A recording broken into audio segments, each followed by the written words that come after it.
안녕하세요. 김세라 변호사입니다. 오늘은 어떤 주제를 할까 고민을 했는데요. 이혼 소송 할 때, 변호사 선택할 때 어떤 점을 주의하면 좋을까를 한번 얘기해 보려고 해요. 제가 이제 재판을 다니다 보면 상대방 변호사들의 모습을 보게 되잖아요. 상대방 변호사, 그리고 상대방 변호사가 소속돼 있는 로펌. 제가 그런 모습들을 봤던 경험에 비추어서 여러분들이 어떤 변호사를 선임하면 좋을까 한번 말씀드려 볼게요. 먼저 제가 겪었던 몇 가지 에피소드를 얘기해 드리려고 하는데요. 첫 번째는 이혼 소송을 하다가 판사님이 조정을 잡으신 거죠. 조정을 잡아서 조정에 들어갔어요. 네, 상대방 변호사가 왔어요. 인터넷에 치면 검색이 크게 많이 되는 그런 로펌 소속 변호사인데 삐까뻔쩍하게 왔더라고요. 근데 보니까 변호사 된 지는 이제 거의 몇 년 안 된 초보 변호사였거든요. 조정을 진행을 하는데 이혼 소송을 하다 보면 재산 분할이나 위자료를 받아야 되니까 재산에 가압류를 해놓는 경우가 있거든요. 근데 저희가 그때 당시에 상대방 명의로 된 부동산에 가압류를 해놨었어요. 그런데 이제 그런 상태에서 조정을 하다가 조정이 잘 성립이 된 거죠. 이렇게 합의하자, 이렇게 조정 협의가 다 됐는데, 그럴 경우에 가압류를 당한 사람 입장에서는 조정 그 문구에 가압류를 해제한다는 문구를 반드시 넣게 돼 있거든요. 그래야지 그 부분이 해결이 돼요. 근데 그 얘기를 안 하는 거예요. 상대방 변호사가 그 얘기를 안 하는 거예요. 그건 변호사들이 이혼소송 조정 들어갈 때 기본 상식이거든요. 그 얘기를 안 하더라고요. 그래서 가압류 얘기를 안 하지. 자기 부동산에 가압류가 걸려 있는데 조정이 되는 마당에. 근데 끝까지 안 하고 다른 둘 사이에 다른 합의를 했나? 모르나? 이렇게 생각하고 그냥 그 조정은 끝났어요. 근데 역시나 그 변호사는 몰랐던 겁니다. 그래서 부랴부랴 며칠 뒤에 저희 사무실로 전화 와서 저희 보고 가압류 해제를 해달라는 거죠. 그게 조정 문구에 들어갔으면 그 조정 성립 자체로 다 해결이 되는 거였거든요. 근데 그거를 이제 빠뜨려 먹고 저희한테 가압류 해제를 해달라고 연락이 왔는데 저희가 저희 비용을 들여서 신청서 넣고 가압류 해제를 할 이유가 없잖아요. 그래서 저희 의뢰인도 당시 사실 조정하는 태도도 그렇게 친절하거나 좋지는 않았어요. 그 변호사가. 그래서 우리 의뢰인도 감정이 상한 상태여서 자기는 해주기 싫다 이렇게 얘기를 하셨거든요.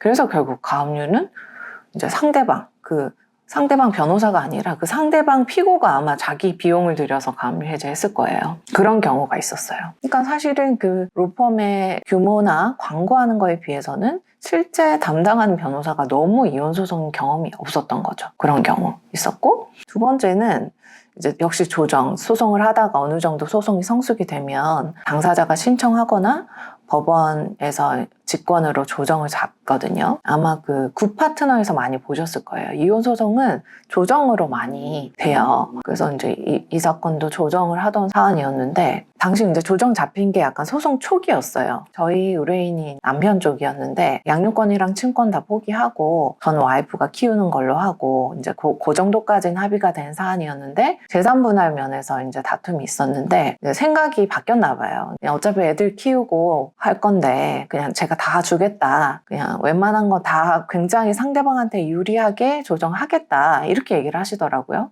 예를 들어서 이제 판결이 났을 때 50대 50으로 날 가능성이 큰 사건이었다면 거의 7, 80 정도를 상대방한테 주겠다고 하신 거예요. 이거 판결 받으면 그거보다 훨씬 유리하게 나올 것 같은데 우리 의뢰인한테 불리한 거니까 아쉽긴 하지만 어쨌든 의뢰인 뜻이니까요. 그렇게 하시겠다고 하니까 그렇게 조정해서 얘기를 해야겠다라고 하고 조정에 들어갔어요. 그래서 우리가 예를 들어 70%를 주는 방안으로 양보하고 조정하겠습니다라고 했는데 역시나 상대방 변호사가 이혼소송 경험이 없었던 거예요. 이 사건이 판결까지 갔을 때 어느 정도 선에서 형성될 거라는 거에 대해서 전혀 지식이 없었던 거죠. 그래서 이 변호사는 의뢰인들은 법률적 지식이 없으니까 자기가 100%를 가질 수 있다고도 생각하거든요. 근데 그거대로 주장을 하는 거예요.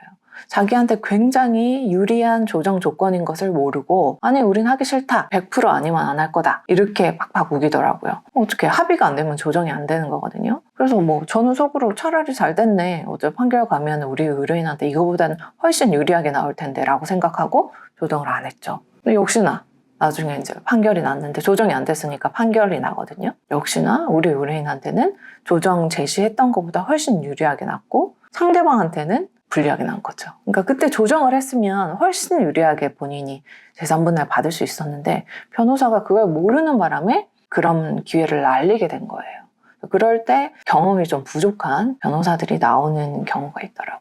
그래서 제가 말씀드리고 싶은 게 뭐냐면 지금 특히나 이제 마케팅 펌, 네트워크 펌이라고 해서 로펌들이 광고를 화려하게 해서 그걸 보고 선임하시는 경우가 많고 수임료도 굉장히 개인 사무실보다는 비싼 경우가 많더라고요. 근데 모든 로펌이 그렇다는 건 아닌데 그 로펌의 광고를 보고 수임을 하시면 안 돼요. 소송이라는 건요, 정말 그 변호사, 담당하는 변호사가 진행하는 거거든요. 사건 내용을 파악하고 의뢰인 얘기를 듣고 자료를 받아서 우리한테 유리한 자료를 정리해서 서면으로 내고 법률적 주장을 하고 그런 게 소송이에요. 그러니까 변호사 한 사람의 역할이 굉장히 중요한 거죠. 특히나 이혼소송은요. 근데 광고 보고 가셔서 선임을 하시면 사실 담당하는 변호사는 내가 상담했던, 내가 광고를 통해서 봤던 변호사가 아니고요. 정말 초보 변호사가 하는 경우가 있게 되는 거죠. 그랬을 경우에 또 수임료는 마치 굉장히 큰 로펌에 경력 많은 변호사들이 수행하는 것처럼의 수임료를 받는 경우도 있어요. 하지만 이제 그 피해는 고스란히 의뢰인인 소유자의 피해로 돌아오는 거기 때문에 주의하실 필요가 있을 것 같아요.